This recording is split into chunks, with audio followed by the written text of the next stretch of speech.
Assalamualaikum warahmatullahi wabarakatuh. Perkenalkan, saya Hera Umatin dari SMA Negeri 2 Keraksaan, Kabupaten Probolinggo.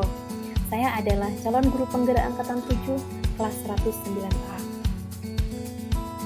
Pada kesempatan kali ini, izinkanlah saya menyampaikan koneksi antar materi, kesimpulan, dan refleksi modul 1.1. Yang pertama, apa yang saya percaya tentang murid dan pembelajaran di kelas sebelum mempelajari modul 1.1 ini.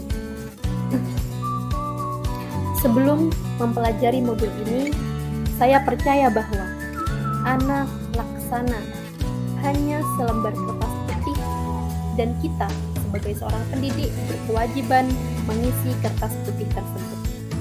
Hal yang kedua, yakni guru selalu menyampaikan pelajaran dan contoh-contoh tanpa melibatkan siswa.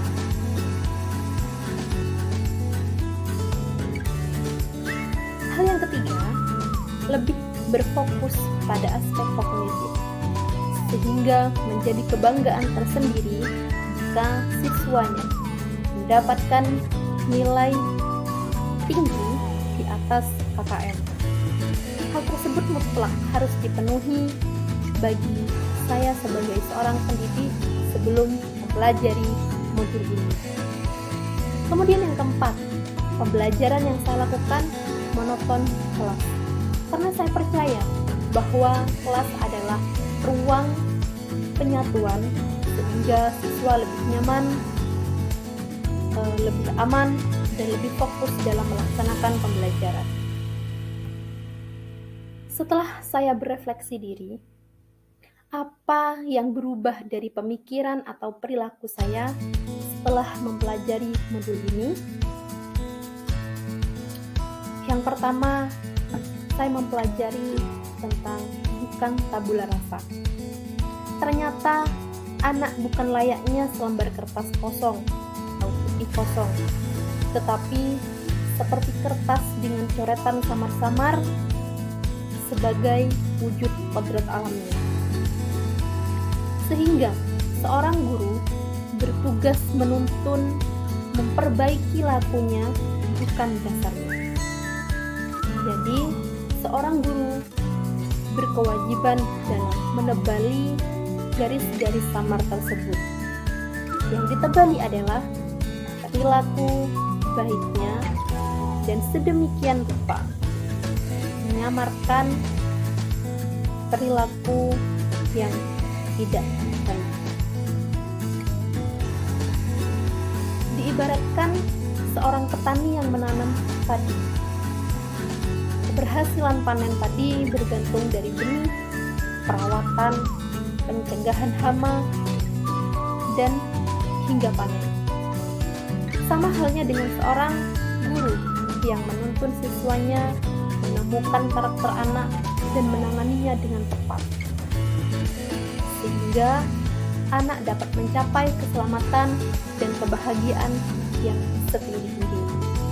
Tentunya, selain anak, lain juga penanganannya, karena karakternya masing-masing anak pasti berbeda. Selanjutnya, guru lebih menekankan pada merdeka belajar, sehingga murid dapat lebih aktif, kreatif, dan inovatif dengan segala kodratnya, baik kodrat alam maupun kodrat zaman, sehingga pendidikan lebih berpihak pada murid. Yang kedua, setelah mempelajari modul ini, saya menyadari bahwa hal yang tidak kalah pentingnya yaitu menciptakan pembelajaran yang menyenangkan.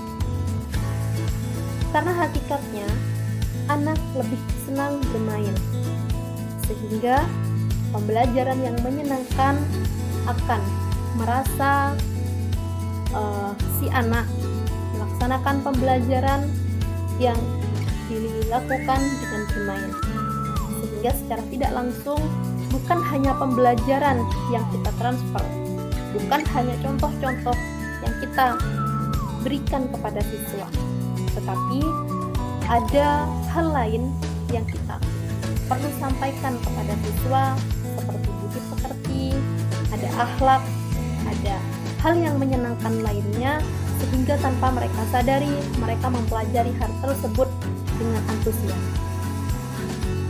Yang ketiga adalah belajar tidak selalu di dalam kelas.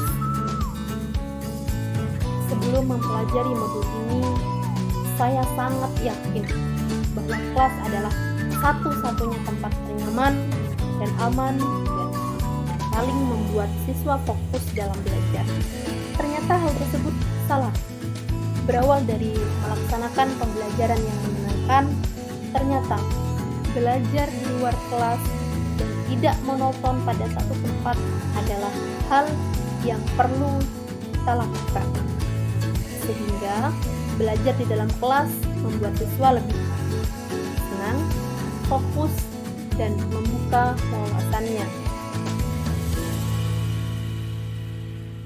Dari ketiga contoh tersebut, ada hal yang tidak kalah pentingnya dari aspek kognitif, yaitu budi pekerti dan akhlak mulia.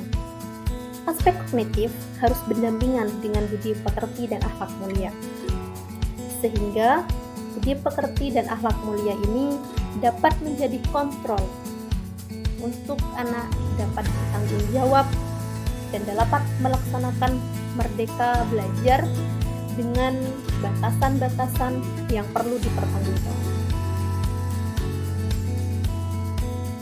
Kemudian, yang dapat segera saya terapkan lebih baik agar kelas saya mencerminkan pembelajaran menurut pemikiran Ki Hajar Dewantara. Hal yang pertama adalah mendekatkan diri dengan peserta didik. Ternyata lebih mendekatkan diri ke peserta didik akan membuat kita lebih mudah dalam mengidentifikasi karakteristik dari masing-masing peserta didik. Karena karakter yang berbeda pula dalam penanganannya dan cara belajarnya. Yang kedua adalah menerapkan merdeka belajar. Merdeka belajar membebaskan si anak untuk menemukan cara belajar yang paling baik, cara belajar yang paling membuat fokus dan paling disenangi, sehingga anak dapat mencapai keselamatan dan kebahagiaannya setinggi-tingginya seperti yang dicerminkan dalam pembelajaran pemikiran Ki Hajar Dewantara.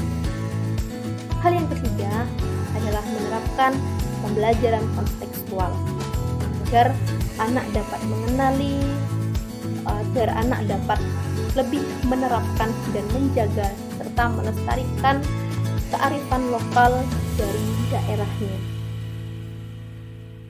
Selanjutnya adalah melaksanakan pembiasaan budi pekerti, seperti melaksanakan istighosa, melaksanakan literasi setiap sebelum melaksanakan pembelajaran, berdoa sebelum melaksanakan pembelajaran serta mengakhiri pembelajaran, melaksanakan adab kepada sesama, kepada guru, dan kepada masyarakat di sekitar,